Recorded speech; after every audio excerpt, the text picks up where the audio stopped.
rate na nagkakahalaga ng 39.86 million pesos base sa kanilang second progress billing. Matapos ang 5 araw o noong March 19, bayad na agad ang SIMS. Siyempre pa, mapupukaw ang aming curiosity kung anong pagkaiba ng proyekto mula noong December 24 kung saan 46% na ng proyekto ang natapos, kuno, sa loob lamang ng 2 working days. At March 25, kung saan 89% completed na ang flood control project. Tingnan po natin ang pagkakaiba. Ito po ang mga larawan na naka-attach sa first billing request dated December 20, 2024 na 46% completed daw. At second billing request dated March 14, 2025. Sabi nga po nila, can you spot the difference? Wala po tayong makikitang pagkakaiba, Mr. President. Let me explain.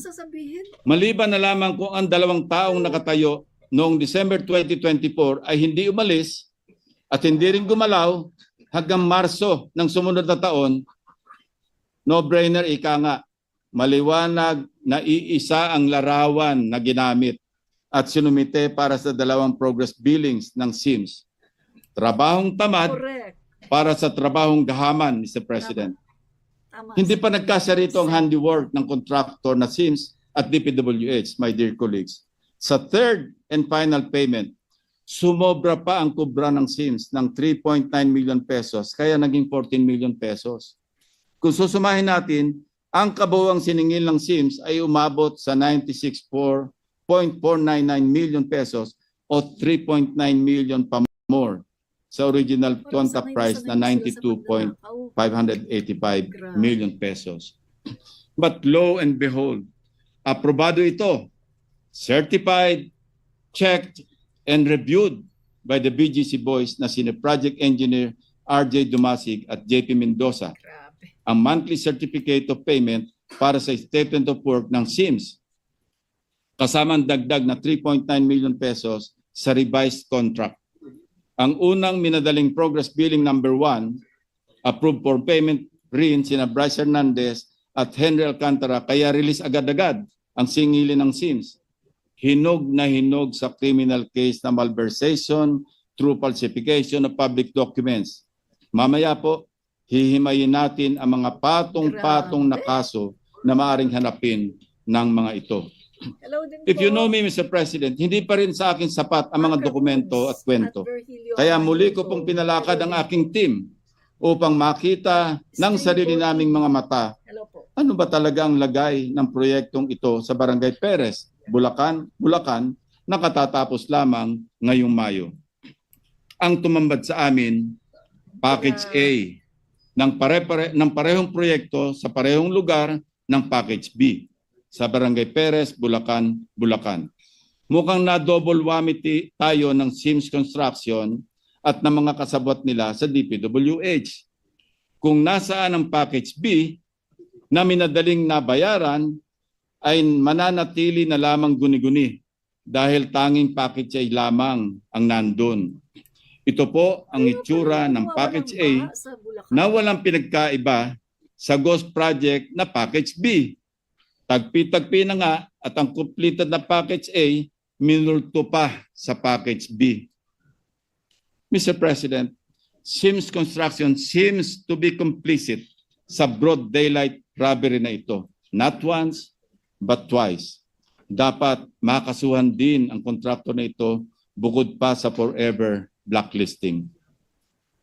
Marami pang katanungan kaugnay ng proyektong ito, tulad na lamang ng irregularidad sa mga dokumento, pag-release ng bayad sa kabila ng kakulangan ng pirma ng mga kaukulang opisyal. Sa 2 proyekto sa Barangay Bulusan, Kalumpit, Bulacan, copy-paste din ang modus ng SIMS, Mr. President. Ang masama, 2 proyekto pa ang hinokus-pokus ng kontraktor at DPWH engineer sa Bulacan. Ang isa, contract ID number 25CC0072 para sa Riverbank Protection sa Barangay Bulusan, Kalumpit, Bulacan, na may original contract price na 74 million pesos. Ang isa naman, Contract ID 25CC0091 para sa flood control structure sa Barangay Bulusan din mula sa Purok 4 hanggang Purok 5. Ang halaga, 92.7 million pesos. Akala namin, namamalikmata lamang kami noong una namin kinilatis ang mga kontrata, distinguished colleagues. But documents clearly show not only how unscrupulous but also how brazen these people can be. Parehong petsa ng notice of award ng dalawang contracts noong February 17, 2025. Pareho din ang petsa ng notice to proceed, February 25, 2025. Pareho pa ding may revised contracts na ang markup ay pareho pa ulit na 4%. At ang ultimong panggagago, Mr. President, sa loob lamang ng 15 araw mula February 25 hanggang March 12, parehong 89% ang completion rate ng dalawang proyekto. Hindi lang yun. Siyempre, sabay din ang singil ni Sims para sa second and final payments noong April 4, 2025. Fully paid ang parehong proyekto na sa parehong araw din noong April 22, 2025. Parang nakinikinit ako na, Mr. President, na nagtatawanan pa ang mga matatalinong gagong matching na ito habang nagbibiyahe papuntang kasino, dala ang kwartang kinulimbat habang naglilimas ng tubig baha papalabas ng kanilang mga bahay ang mga pobreng taga Bulacan. Magkaibang proyekto na ang contract duration na sana ay 240 days at 270 days respectively. Pero sabay natapos ng record period na 34 days. 100% completed kuno. Sa kabilang dako, okay, let's give him the benefit of the doubt. Baka nga naman 100% o 100% na lakas ang binigay ng Sims kaya natapos agad-agad at sabay pa ang dalawang proyekto. Tingnan natin ang progress reports na sinumiti nila, Mr. President. Sa slide na ito, makikita ang sinumiting photos para sa progress billing number 1 ng Sims noong March 14, 2025. Sa kaliwa, attachment para sa 25CC0072 contract. Sa kanan naman, para sa contract 25CC0091, Parang the same lang. may pinagkaiba po ba? Ganito rin ang attachment para sa second and final billing na sinumiti noong April 4, 2025. Parang yung picture. Hindi tayo namamalikmata. Harap-harapan, pinagnanakawan po tayo. Mr. President, sa kabuuan, 174,699,499 pesos and 11 centavos ang halaga ng dalawang proyektong ito. Base sa sinumite ng DPWH sa isang report sa Blue Ribbon Committee hearing, sinasabing ang contract ID 25CC0072 ay walang struktura. Kaya ghost project po talaga ito.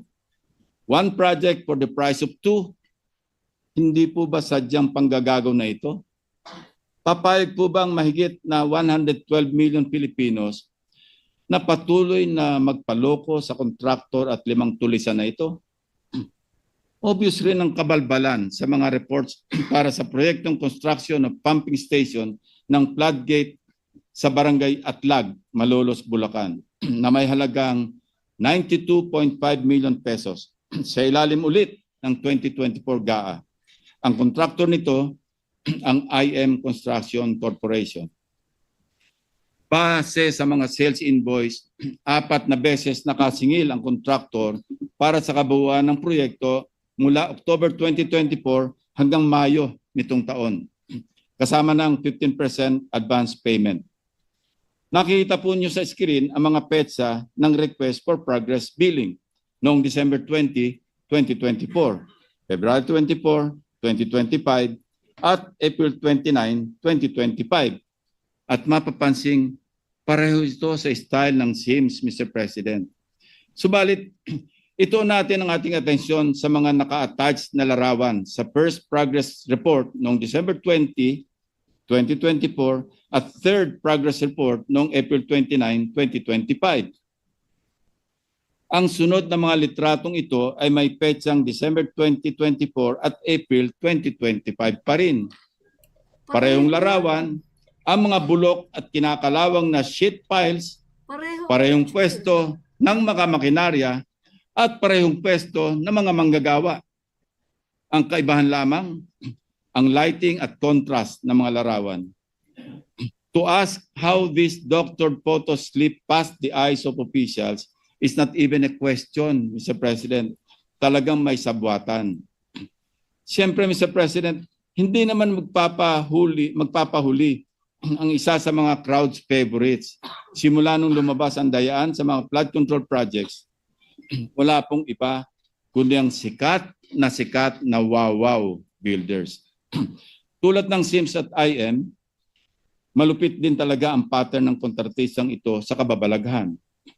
Busisiin natin ang dalawang proyektong ito na alam na nating may distinct na halaga.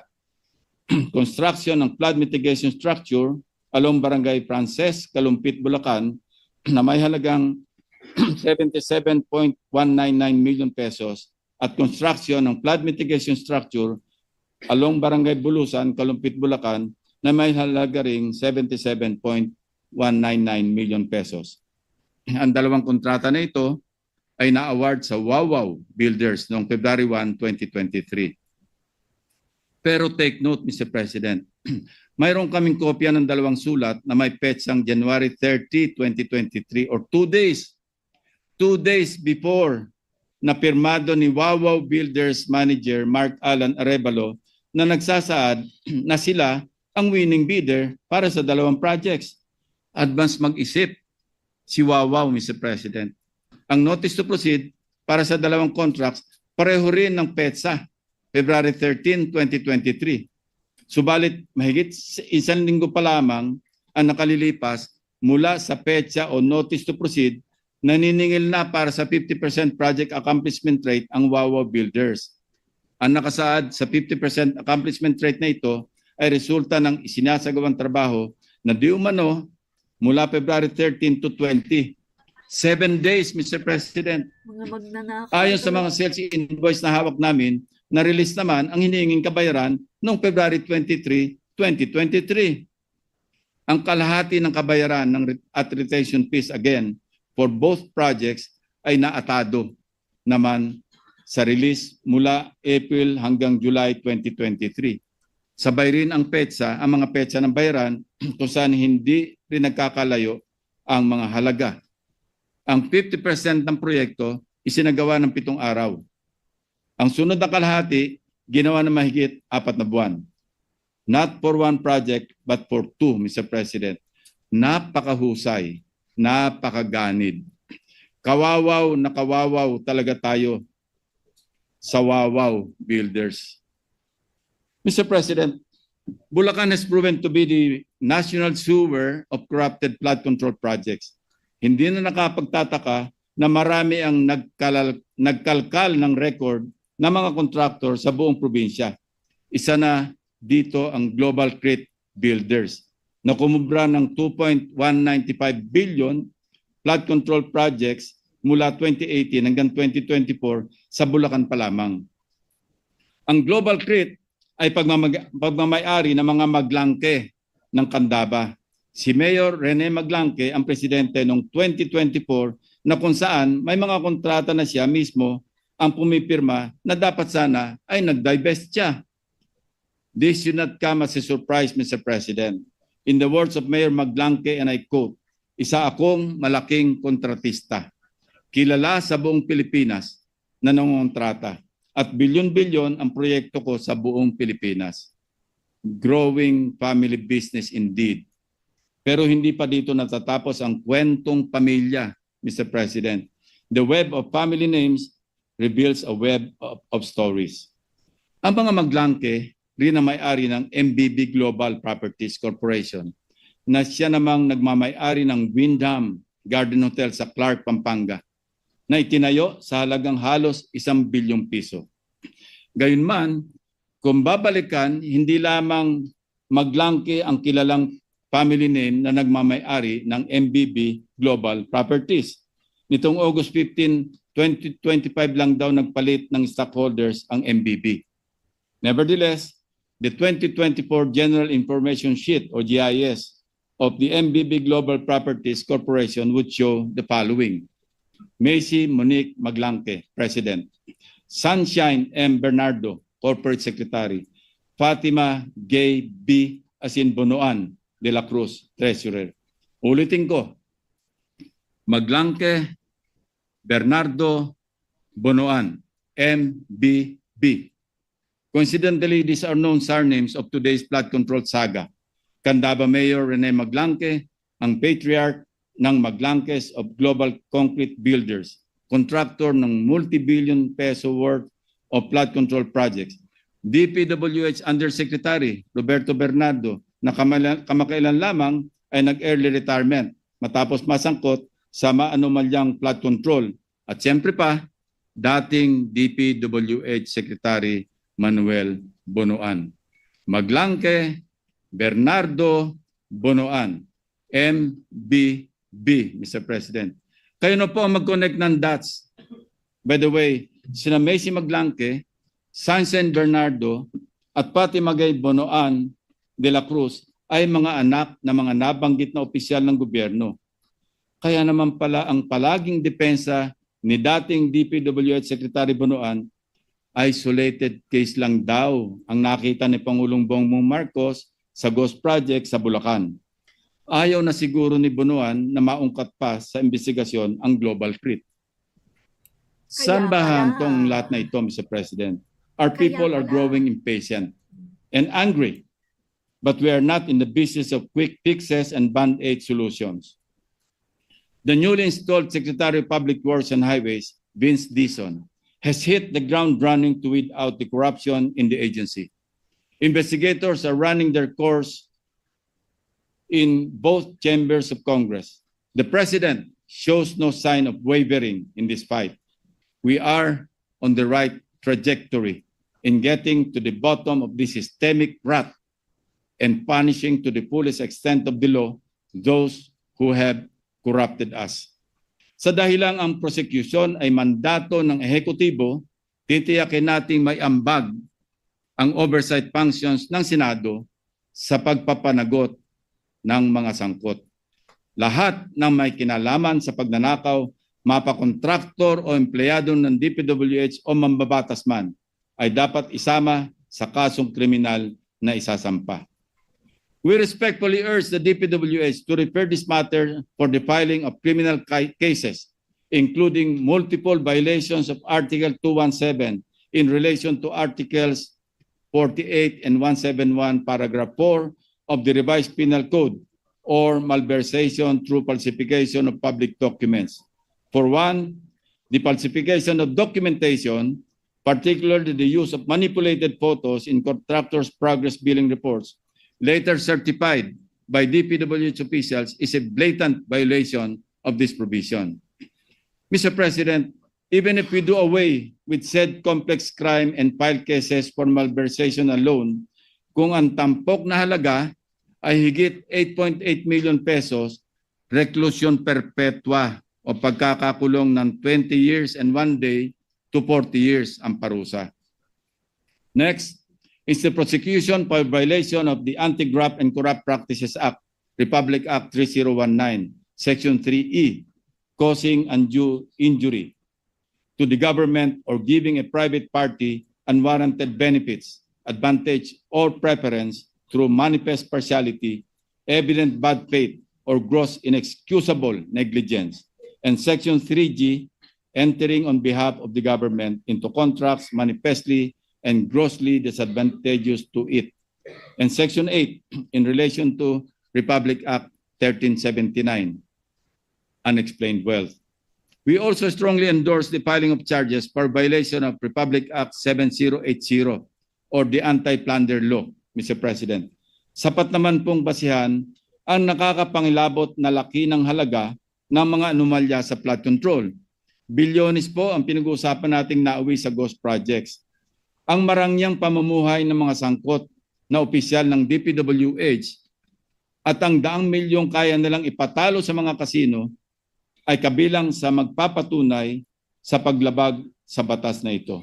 These facts show that the accumulated ill-gotten wealth has undeniably breached the minimum threshold for plunder, which is 50 million pesos. Dahil ang bawat isang maanumalyang kontrata ay isang hayagang paglabag sa batas, malinaw po na natutugunan nito ang requirement ng anti-plunder law na nagsasaad na ang ill-gotten wealth ay dapat nagmula sa paulit-ulit o serye na mga gawain upang makaipon ng yaman sa pamamagitan ng pandaraya. Mr. President, we likewise detailed the infractions of the BGC boys in connection with their gambling spree. Sa paggamit ng fictitious names o aliases upang itago ang kanilang identity sa mga casinos, easily, Mr. President, this is a clear violation of Article 178 of the Revised Penal Code, or the use of fictitious name and concealing true name. To further sustain the use of their pseudo identities, the BGC boys used fake driver's licenses to gain entry into casinos, thereby violating Section 31, Article 2 of Republic Act 4136, which expressly outlaws the making, use, or possession of licenses in imitation or similitude of those legally issued by the LTO. Sa actual na garapalang paglalaro sa kasino, ito po ay violation ng Presidential Decree number 1869, Republic Act 6713, and various memorandum circulars prohibiting and penalizing government officials for entering and much more for playing in casinos. Mr. President, the Anti-Money Laundering Act as amended is likewise violated as the proceeds of graft and plunder are transacted and converted by purchasing casino chips and subsequently cashing them out after minimal gaming, thereby disguising the true source of the funds. Considering the glaring violation of the Anti-Money Laundering Act by these big-time gamblers, we urge the Anti-Money Laundering Council to immediately initiate an action for the freezing of the bank accounts of these individuals and the subsequent prosecution for violating the law itself. Finally, Mr. President, umaapaw din ang kinaharap na kasong administratibo ng mga DPWH officials na ito. Among these are grave misconduct, serious dishonesty, gross neglect of duty, and or conduct prejudicial to the best interest of the service, violations of the Code of Conduct and Ethical Standards for public officials and employees, and the Code of Conduct pertaining to the practice of their profession as regulated by the Professional Regulation Commission. Our goal is not only punitive but also preventive. So we do it through reforms in our legislation, Mr. President. Amendment of Republic Act 4566 as amended by PD number 1746 or the Contractors License Law to institutionalize the perpetual absolute ban of blacklisted contractors found to have ghost and substandard projects and higher penalties for conflicts of interest brought by interlocking positions in related industries or entities. Amendment to increase penalties for conflicts of interest, especially those public officials and employees who may also act as contractors under Republic Act 6713 or Code of Conduct and Ethical Standards for Public Officials and Employees. Transparency initiatives in the budget process and accountability measures in the planning and budgeting of infrastructure projects. Kung walang detailed architectural and engineering design or DAED, wala dapat pondo. DPWH should also publish DAED, Program